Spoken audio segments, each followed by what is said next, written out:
Lawyers argued in court Friday over whether Iowa's fetal heartbeat law will prevent most Iowa women from getting abortions or simply cause women to seek abortions earlier in their pregnancies.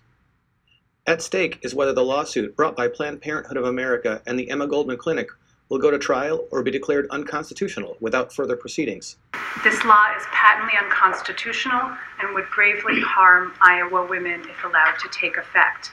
And summary judgment is warranted here because there's really only one fact that this court need find to decide this case, and it's an undisputed fact, and that is the fact that a 6-week embryo is not viable outside the uterus. Under the law, that is conclusive to establish that the ban is an unconstitutional pre-viability ban. We are not rushing a woman.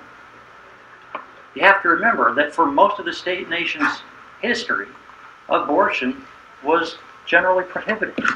This allows abortion during the first 7, 8, 9, 10 weeks of pregnancy. That's not a rush.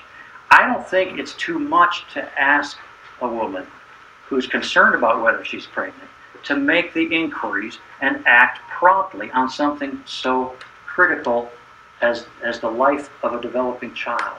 I'm going to take this motion under advisement. As soon as I've had a chance to come up to speed on everything that you've presented to me, I'll issue a ruling.